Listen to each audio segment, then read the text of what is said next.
Welcome to the next big brand show. So இன்றைக்கி skills அப்படின்னு எடுத்துக்கும்பொழுது வந்து பார்த்திங்கன்னா அது நிறைய கேட்டகரியில் வந்து பப்ளிக் வந்து டெவலப் பண்ணுறதுல வந்து இன்வால்மெண்ட் காட்டுறாங்க. பட் ஆனால் எஸ்பெஷலி இந்தியன்ஸுக்கு வந்து பார்த்திங்கன்னா இந்த ட்ரெஸ்ஸிங் அப்படிங்கிறது ஒரு ஸ்கில் அப்படிங்கிறதே வந்து புரிஞ்சுக்கிறது வந்து அப்போ ஒரு 27, 28 இல்லை ஒரு 30 வயசு கிராஸ் பண்ணும்போது தான் நம்ம கரெக்டாக ட்ரெஸ் பண்ணுறோமா அப்படிங்கிற ஒரு கேள்வி வந்து எல்லாத்துக்குள்ளுமே வருது. எனக்குமே அந்த 30 டச் பண்ணும்போது தான் வந்து பார்த்திங்கன்னா நம்ம ஒருவேளை நம்ம பண்ணுற ட்ரெஸ்ஸிங் வந்து நமக்கு கரெக்டாக இல்லையோ, நம்ம எடுக்கிற ட்ரெஸ் வந்து நமக்கு எடுக்க தெரியலையோ அப்படிங்கிறது வந்து ஃபீல் பண்ணுறோம்.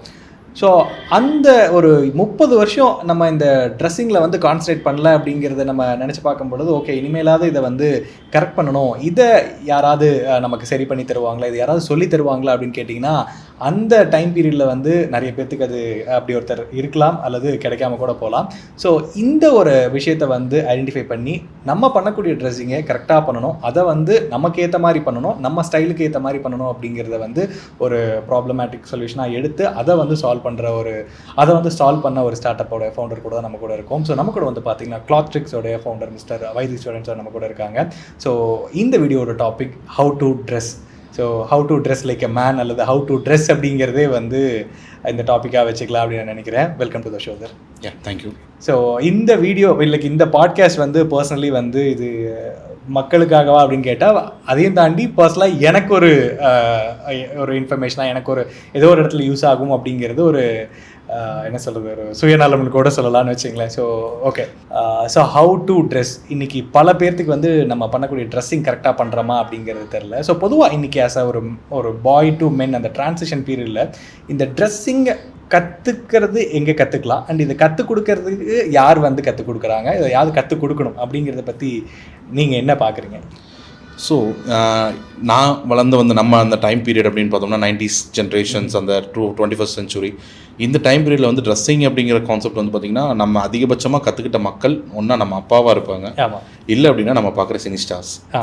இவங்க தான் வந்து இதுதான் ஸ்டைல், இதுதான் ஃபேஷன். ஏன்னா நான் பார்த்ததுல வந்து அதிகமான ட்ரெஸ் செலெக்ஷன் சேல்ஸ் வந்து ஆனது வந்து பாஷா படத்தோட அந்த அவுட்ஃபிட். ஓகே, அந்த அவுட்ஃபிட் நல்லா சூப்பராக போயிட்டு இருந்து நிறைய இடத்துல வந்து அந்த தீபாவளி சேல்ஸ்க்கு என்ன போகும். அடுத்தது போக்ரி அவுட்ஃபிட் ஒன்று வந்தது, இந்த மாதிரி பையா அவுட்ஃபிட், இந்த மாதிரி ஒரு இடத்துலையுமே வந்து அவுட்ஃபிட்ஸாக தான் டிசைன் பண்ணப்பட்டதோ ஒழிய இது எனக்கான ட்ரெஸ்ஸிங்கா அப்படிங்கிறது வந்து எங்கேயுமே டினோட் பண்ணல. யாருமே வந்து இது உனக்காக நீ ட்ரெஸ் பண்ணணுங்கிறது இல்லை, அழகாக தெரியணும் அதுக்கு நீ ட்ரெஸ் பண்ணால் போதும் அப்படிங்கிறது தான். லுக் ஷார்ப், நம்ம பேசுகிற விஷயங்கள் தாண்டி நம்ம பார்வையில் ஒரு ட்ரெஸ் மூலமாக நம்மளை வந்து வேல்யூ பண்ணுறாங்கிறது வந்து நம்ம பேசிக்காக தமிழ்லேயே ஒரு பழமொழியில் கற்றுருப்போம், ஆள் பாதி ஆடை பாதி அப்படிங்கிறது. என்ன ட்ரெஸ் பண்ணிட்டு போகிறோமோ அதுக்கான மரியாதை நமக்கு கிடைக்கும் அப்படிங்கிறது தான். இதை நான் ரியலைஸ் பண்ணுறதுக்கு எனக்கும் வந்து டைம் பீரியட் எடுத்துக்கிச்சு. நான் ஸ்கூல் படிக்கும்போது ட்ரெஸ்ஸிங்கிறது இட்ஸ் ஜஸ்ட் ஒரு கவர் ஃபார் பாடி அப்படிங்கிற கான்செப்டில் தான் இருந்தது. ஆனால் தெரிஞ்சுக்கிற டைம் பீரியட் வரும்போது தான் ஓகே, நம்ம பண்ணுற ட்ரெஸ்ஸிங் தப்பாக இருக்குது, எதுக்காக இதை கரெக்டாக பண்ணணும் அப்படிங்கிற ஒரு அண்டர்ஸ்டாண்டிங். ஓகே, அப்போ அடுத்த எங்கே பார்க்கலாம், எங்கே தேடலாம் அப்படிங்கிற அந்த தேடல் இது வந்து என்னை அட்டுதி கோராக வந்து பார்த்தீங்கன்னா என்னை எங்கே கொண்டு வந்து விட்டுது அப்படின்னா செலெக்ஷன் ஆஃப் ட்ரெஸ்ஸிங்லேருந்து பார்த்தா இந்த selling of people who selling the dress, எனக்கான அவுட்ஃபிட்டை யார் செல் பண்ணுறாங்க அப்படிங்கிற அந்த தேடலில் கொண்டு வந்து நிறுத்துச்சு. சரி, ஓகே, நான் இவங்களை கண்டுபிடிச்சிட்டேன். இவங்களை கண்டுபிடிச்சதுக்கப்புறமா எனக்கு இருந்த டவுட், இவங்க கரெக்டாக தான் கொடுக்குறாங்களா? ஓகே, ஃபஸ்ட்டு வந்து நம்ம எங்கே ட்ரெஸ் எடுக்கிறோன்னு தெரியாமல் இருக்கும், அதுக்கப்புறம் அப்பாடா ஒருத்தங்க செட் ஆகிட்டாங்கன்னு இருக்கும். பட் அது போட தான் வந்து இது நமக்கு கரெக்டான ட்ரெஸ்ஸா அப்படிங்கிறது ஒரு கொஸ்டின் வரும். இல்லை, ரியாலிட்டியில மார்க்கெட்டில் வந்து நமக்காக ஒரு பேட்டர்ன் ஃபாலோ இல்லை. நம்ம ஊரில் பொறுத்த வரைக்கும் வந்து பார்த்தீங்கன்னா 2 சீசன் தான் மொத்தமே. Winter collection and summer collections முடிஞ்சிச்சு. வின்டர் கலெக்ஷனில் ஒரு கூல் ஷர்ட் போகலாம், சம்மர் கலெக்ஷன் அப்படின்னா காட்டன் வேர்ஸ், லைட் வேர்ஸ் அப்படின்னு சொல்லிட்டு கொண்டு வந்துடலாம். இதில் வந்து நம்ம கலர் தீம்ஸுங்கிறத வந்து பெருசாக இம்ப்ளிமெண்ட் பண்ண மாட்டாங்க.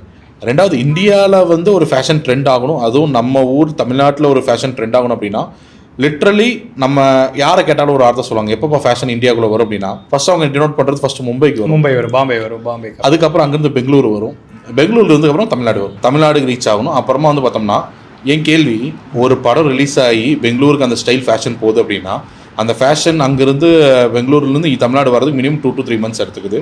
2 to 3 months அடுத்த படம் வந்துடுது, அடுத்த ட்ரெண்ட் வந்தது. அப்போ நம்ம அவுட்டேட்டடில் தான் ட்ரெஸ்ஸிங்கே பண்ணிட்டு ஆல்ரெடி 3-4 மாதம் அவுட்டேட்டடில் தான் இருக்கும். ஸோ அப்போ நம்ம எப்போ ஸ்டைலிஷாக ட்ரெஸ் பண்ணுறது, அப்போ நமக்கான ஃபேஷன் எப்படி ரிப்ளேஸ் பண்ணுறது அப்படிங்கிறது தான். இந்த டைமில் தான் வந்து பார்த்திங்கன்னா பெரிய டாப் பிராண்ட்ஸஸ் எல்லாமே வந்து ஷிஃப்ட் ஆகுறாங்க. நான் ஆல்ரெடி எக்ஸிஸ்டிங்காக இருந்த பிராண்ட்ஸ் எல்லாமே புதுசாக ஈரோட்டுக்குள்ளாரையும் தமிழ்நாடுக்குள்ளாரையும் இன்வால்வ் ஆகிறாங்க. பெரிய மல்டி செயின் பிராண்ட்ஸ் எல்லாமே இவங்களாம் வரும்போது இவங்க என்டையராக ஒரு டிஃப்ரெண்ட் ஸ்டேட்மெண்ட் ப்ரெசென்ட் பண்ணுறாங்க. நாங்கள் கொடுக்குறதாங்க ஃபேஷன் அப்படின்னு, ஃபாஸ்ட் ஃபேஷனில் நாங்கள் என்ன கொடுக்குறோமோ அதான் ஃபேஷன் அப்படின்னாங்க. அவங்களோட கான்செப்ட் படி பார்த்தோம் அப்படின்னாலுமே டெல்லியில் இருக்கிற அதே மாதிரியான கார்மெண்ட் தான் இங்கேயும் விற்கிறாங்க. கிட்டத்தட்ட ஃபேஷன் கிட்டத்தட்ட ஸ்பீடாக வந்துருச்சு. பட் ஆனால் அது எனக்கேற்ற ஃபேஷனாக இருக்கா? நம்ம இங்கே வந்து வெயில் அதிகம் நம்ம ஊர்லாம். குளிர்காலம்னு போயிட்டோம் அப்படின்னா மழை தான் பயங்கரமாக தெரியும், குளிர் பெருசாக இருக்காது, ஒரு மாதம் 2 மாதம் அவ்வளோதான். ஸோ அப்போ இதே நான் டெல்லிக்கு போயிட்டேன் அப்படின்னா அங்கே குளிர் பயங்கர பீக்கில் இருக்கும். அங்கே வந்து எனக்கு இருக்கிற குளிருக்கு வந்து டபுள் ஸ்வெட் ஷர்ட் மாதிரி போட்டோம் அப்படின்னா அதை வந்து தப்பிக்க முடியும். ஆனால் இங்கே வந்து எனக்கு அவ்வளோலாம் தேவையில்லை, ஒரு ஜர்க்கின் போட்டால் முடிஞ்சிச்சு எனக்கு, அவ்வளோதான்.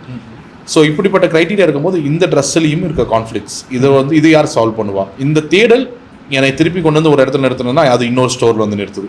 ஏன்னா லைஃப்பில் நம்ம ஒரு பாயிண்ட் தேட அது ஒரு சொல்யூஷன் ப்ரொவைடராக தான் வந்து நிற்கிது. ஆனால் இதுதான் கரெக்டான சொல்யூஷனாங்கிற கேள்வி நிறைய இடத்துல பிஸ் பண்ணுறோம். ஸோ இப்படி ஒரு தேடலில் தான் வந்து நான் வந்து நின்ன இடம் வந்து தைச்சு போடுற ஷர்ட்டுங்கிறத தாண்டி அவங்க கொடுக்குற ட்ரெஸ் வந்து நம்ம கலர் ஸ்கின் டோனுக்கு ஏற்ற மாதிரி இருக்கணும். Vein colours, eye tone, hair tone, இந்த எல்லாத்தையும் வச்சு தான் நம்ம ட்ரெஸ்ஸை கஸ்டமைஸ் தான் நமக்குன்னு மாற்றிக்க முடியும். நம்ம போடுற ட்ரெஸ்ஸை நம்ம ஷார்ப்பாக தெரியணும் அப்படின்னா அது நம்ம பாடிக்கு பர்ஃபெக்டாக இருக்கணும்.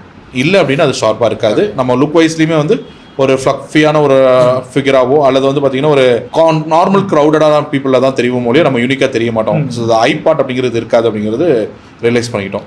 ஸோ இது ஸ்டடிக்கு எனக்கு இந்த டைம் பீரியட் எடுக்கப்பட்டுச்சு.